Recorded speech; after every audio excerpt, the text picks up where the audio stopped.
Respected chairperson and learned audience, thank you very much for the nice opportunity given. I am going to make a presentation on the therapeutic advances in the last decade have not definitely made a difference to the life of our patients.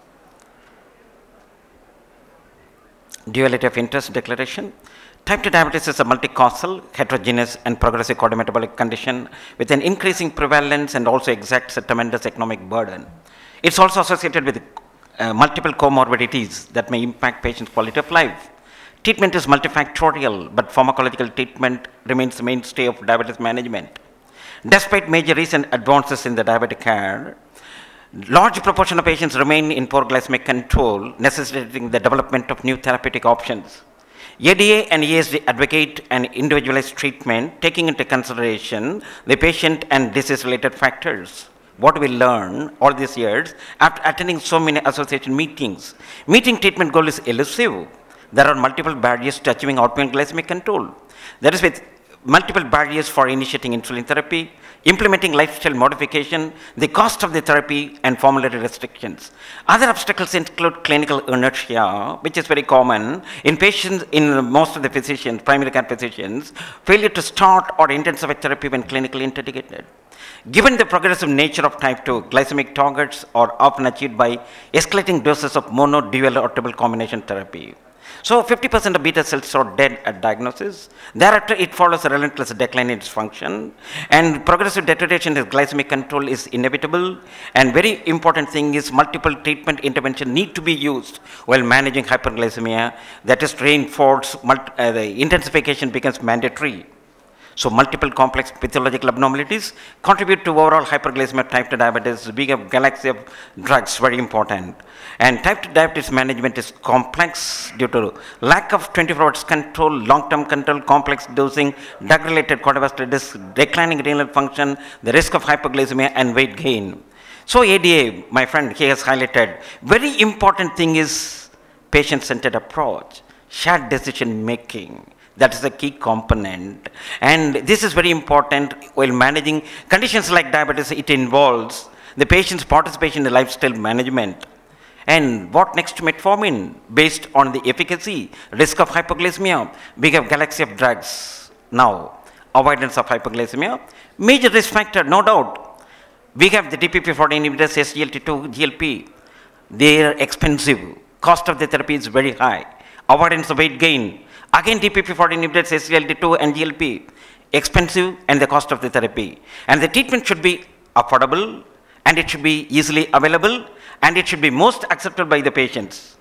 Decision making, individualizing glycemic targets, based on the several elements of decision making. And very important thing is decision should be made in conjunction with the patients, reflecting his or her preference, needs and values. When you discuss about the cost of the GLP-1 receptor agonist with the patient may ask you why the. So profiles of antidiabetic medications. We have currently available different type agents, and their use is often limited by their potential to produce or induce adverse events. Multiple option, reality at a glance while managing diabetes.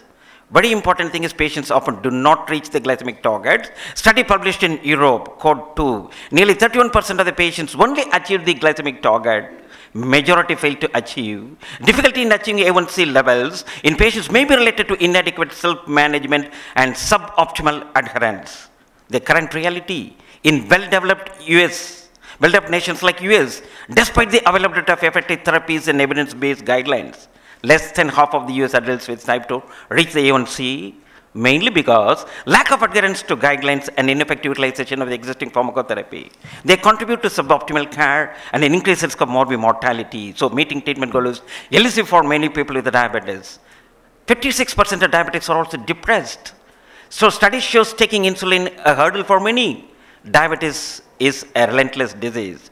How relentless are we in our efforts? The study conducted by Dr. Morgan et al. And you can see the glycemic and metabolic profile in the slide. Only 9.7% of the people with the type 2 have good glycemic control, A1C less than 7%. Other barriers preventing good control because the patient-related factors and the healthcare-related factors like fear of insulin, self-care skills, self-management, poor compliance, and with reference to healthcare, lack of training of healthcare professionals and lack of resources. diabetes and quality. Life is unique for many patients with diabetes and manage their diabetes as actively or effectively, not many patients. Diabetes powerfully affects their lives and most feel burdened by manifold demands of the disease. Emotional, social burdens compounded by acute physical stress, hypoglycemia or uncontrolled hyperglycemia for a transient period. Chronic physical stress resulting from micro and macrovascular complications. Very important medication non-adherence, because most of the patients, they present with multiple abnormalities. You may prescribe a handful of tablets. One of my patients, they tell, these tablets form a part of my breakfast, doctor. Prevalence of medication, that is non-adherence, high among with chronic conditions. Reason, cost of the medications. What are the strategies that can be adopted to minimize the cost of the therapy? Use of generic drugs or therapeutic alternatives, substituting a prescription drugs with over-the-counter medication. So understanding barriers to glycemic control from patient's perspective. One is failure of clinicians to adherence to evidence-based clinical guidelines and failure of patients to adhere to medically recommended treatments. The key barrier is clinicians' ignorance. Very important thing, clinicians urgently need to understand that it is they, not the patients, who must change their approach if care is to be improved. And these are the overview with the components of the patient-related medicine. Understanding barriers to glycemic control from patient's perspective with reference to disease, illness, understanding and finding. And factors associated with poor glycemic control among patients, again, longer duration of diabetes, and patients are on combination of other agents and insulin, and physicians are making their effort to provide better disease control, and the need for higher doses or additional medication increases over time.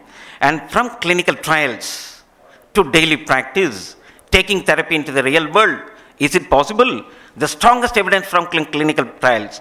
Publishing the results in journal is not enough. Getting the evidence published, that is the last step in translation. What are the barriers to translate evidences into clinical practice? You may come across GLP-based therapy achieved number of patients, but putting into real practice, complex nature of care protocols, large amount of interrelated clinical information, demands on patients' self-discipline, counseling and treatment guidelines. Again, reinforcement of adherence to prescription recommendations. That study was conducted by Dr. Ramchandran. And this pilot study showed that frequent communication was acceptable to diabetic patient and it helped to improve the health care. And diabetes management includes a multidisciplinary team. Very important. Diabetes educator, dietitian, and exercise counselor. So we have a lot of medicines for the management of type 1, type 2, medicines in development for diabetes, but practical challenges in diabetes remain.